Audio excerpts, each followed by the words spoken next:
We wish you a Merry Christmas. We wish you a Merry Christmas. Hey guys, for today's vlog, magluluto tayo ng lunch. Ang ating lulutuin ay request ni Mama na i-recycle daw ang Chooks to Go na manok. Plus, isama ito sa mga ginisang gulay para perfect kay Papa. Meron tayo itong repolyo, kamatis, talong, at hindi ko alam, upo yata ito. Tapos, lalagyan natin itong tokwa. Yun lang, hindi ko alam kung paano siya pull out, pero gawin natin yan. Let's go! Tustahin natin ang ating tofu. Masarap kasi yung tofu pag medyo tostado, lutong-luto. Para sa akin kasi hindi ko nalalasahan yung parang maasim na part ng tokwa. So yan, tustahin lang natin. Then saka natin igisa ang bawang at sibuyas. Tostado na, lagyan na natin yung ating onion sa gilid. Onion muna para palabasin muna natin yung kaluluwa at yung lasa. Paglabas ng kaluluwa, lalagyan na natin ang garlic. Medyo gustahin na natin onti yung garlic at not so. Then, i-mix natin lahat yan later. Guys, kamatis. Again, you know the drill. Kamatis will make your gisa-gisa, your sangkutsa, more delicious and yummy-yummy. Alam niyo na yun.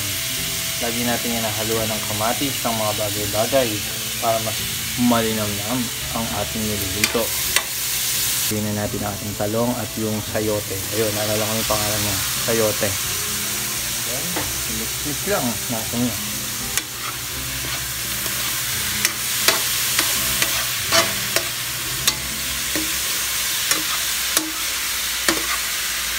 Let it simmer for like 2 to 3 minutes. Kahapon na siya. Lagyan na natin itong repolyo. Magasan natin siya. Tinanggal ko yung matitigas. Kasi again guys, siyempre may senior tayo. May hirapang kumagat sa matitigas.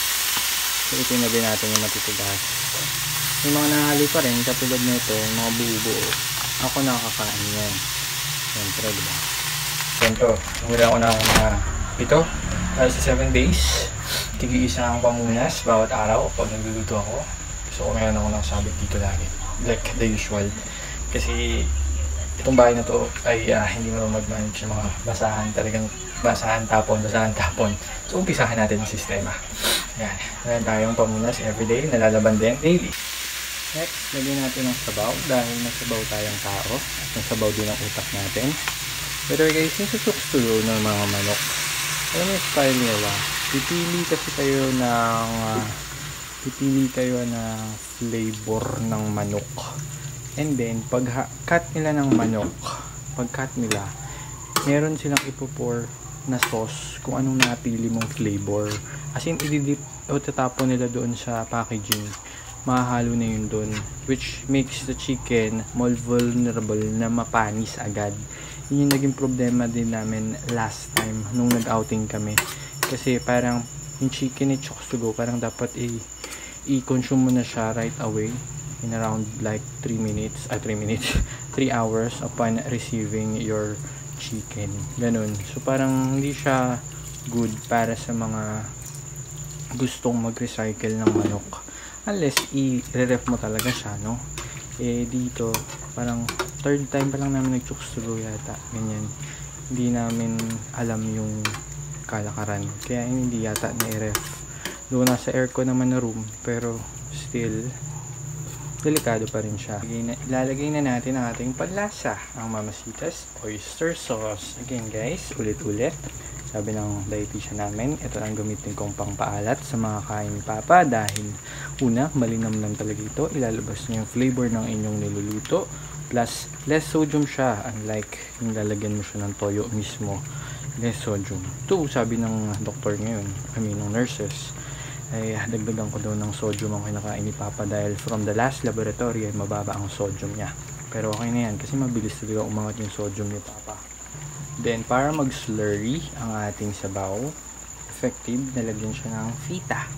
Fita, yes guys, tudurugin natin yung fita, ihalo natin dyan. Pag natunaw, lalapot yung effect niya sa sabaw.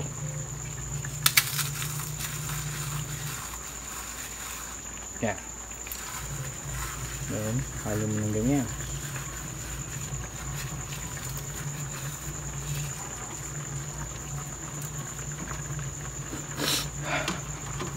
Nahawakan ko yung sabaw. Ang sakit.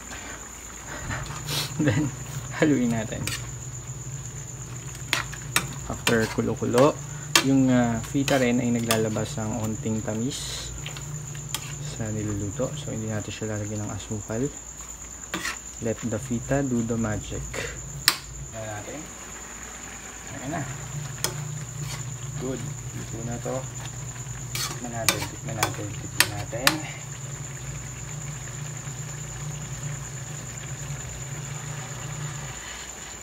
Tama ko rin tong pusang puting to na merong 3 niyang palang anak. Mamaya ipapakita ko sa inyo. Nanganak na ang pusang bruha. Ay, bruha. Si bruha, nakikita niyo yung manok. Nanggigigil siya sa manok. Gusto niyang lantakan pero ulamin pa namin yan. Hindi niyo makakainin yan. Bruha! Yan, behave. Yan, kumakalma na siya. Ito nga pala si bruha. Mamaya ipapakita ko. Meron siyang cute na 3 baby. 2 itim tsaka isang kakulay niya. Pure white. Sana alagaan mo. Nanggigigil siya.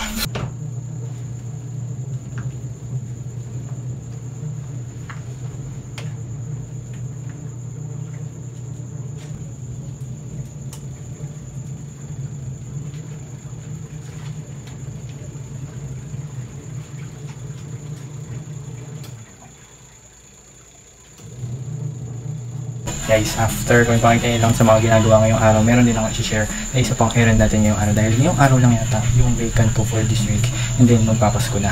So, naisip ko na i-vlog to kasi pag nag-vlog ako, yung intro ko, pag nag-vlog yung gagawin ko, natatapos ko siya. Pag hindi ko siya binibideo, hindi ko siya natatapos. So, ito ipapakita ko na sa inyo.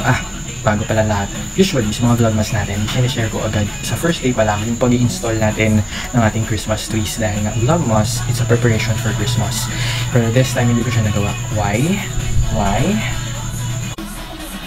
Kasi yung Christmas tree ko last year, 2022, ay hindi andito at hindi ko siya tinanggal dyan last year pa. Yes, guys, isang taon na yun dyan. Isang taon higit na siya na naandyan sa pwesto niya. Why? Tinawad ako. At sobrang busy kong magbaba niyan kasi sobrang hassle kung bababa ko pa. Hindi naman siya nakakasagabal dito sa bahay. Pero this time, medyo ayusin natin siya. Plus, yung ating sala ay mess up. Sobrang mess up dahil sobrang busy ko. Ako lang naman ang gumagalaw dito, no? So, pag nilinisin ko, dudumihan ng matatanda. Lilinisin ko na naman, dudumihan ng matatanda. So, hinahayaan ko na. Nag-explain na naman ako. Pero this time, kasi magpapasko, darating si Santa Claus sa 25. Nakakahiya naman kay Santa Claus. Sarap. Darating yung Santa Claus ng pamilya ko. Ay! Secret yon. Pero darating. So, kailangan mag-ayos-ayos ako dito dahil para makatambay kami dito kahit papano. So, yun. I-share ko sa inyo yun ng bahagya kung ano yung before, disaster, and then after natin ayusin. Let's go! Alright. So, ito yung kalat ng before and hopefully malinis ko siya. At ito karami. Ganito karami ang lalaban ko ngayon. Ay, naku, good luck. Ayun na. Nakikita nyo na yung sala. Medyo malinis na. At ang oras natin ngayon ay mag-aalas 6 na ng gabi. Ngayon pa na ako magla-lunch. Well, yung niluto natin kanina, nalagyan ko lang siya ng itlog dahil maraming nalutong itlog si Papa. Nga pala, alam nyo ba, nasa isang araw, mga nakakailang hard-boiled eggs Papa. Kasi kailangan to sa mga dialysis patients. Kaya, yung albumin sa ating katawan, ang source niya ay yung puti ng itlog. Kung hindi ako nagkakamali, yung kasi yung puusahan ng nurses. So, ayan, ma-microwave ko to, and then kakain ako. Magkakape rin ako, or Milo, or hot choco. Ano mga choco dyan. Pagod na pagod ako, guys. Nakita nyo naman sa itsura nito kaninang umaga, no? So, andyan pa rin si Christmas tree, hindi natin siya ginalaw. More than 1 year na siya dyan at hindi ko siya ginagalaw kasi nga hindi naman siya nakasagabal sa buong bahay. Ano yun? So, yan medyo nag-washing machine tayo. Washing machine natin yung mga curtain sa buong bahay, paikot, pati yung mga kwarto dahil nalikabok na sila, papalitan natin sila or maaaring yun pa rin ang ikabit ko kasi fresh siya sa mata, hindi mainit, hindi madilim sa mata, hindi naman kailangan madilim sa mata sa sala, wala namang matutulog dito. So ayun nga, pati mga cover ng mga sofa natin ay nandoon din sa laundry. Actually nakasampay na sila, bukas already na sila. Ilalagay ko na rin sa vlogmas bukas ng magiging final itsura nito kung magawan ko man o masingitan ko man ng oras. Pero ngayon, medyo magpapahinga na tayo. Meron lang akong last set doon ng cortina and then inasampay ko na and medyo we're done na. Ang ginagawa ko rin pala sa mga water ng laundry ko, iniipon ko siya and then doon sa garahe, doon sa paligid ng bahay, sa mga ilang mga lupa-lupa ay binubuhos ko siya para hindi sayang. Plus medyo malilinis din yung mga flooring ng garahe mula sa mga sumpa ng ating mga alaga. So ayan, kain muna ako, gutom na ako, ngayon pala ako mag-lunch. Ito yata yung kagandahan nga guys kapag tayo ay nagbe-breakfast ng heavy meal, no? Medyo mahaba yung span nun, then medyo nagmerienda na ako ng kopya ulit kanina. And then, ito na mismo yung lunch ko. Mamaya may dinner pa ba ako? Hindi ko alam, baka matulog na ako. Dahil, again and again, bukas ay dialysis na naman natin. Baka makatulog na ako mamaya sa pagod pagkatapos natin magsimbang gabi. Kapag nagluto ako ng masarap, then late ako kakain, lagi ko mina-microwave yung pagkain ko. Namili nga pala kami sa IKEA ng mga microwavable na mga utensils. Grabe, iba-iba yung binili namin dun. Tara, kain muna tayo.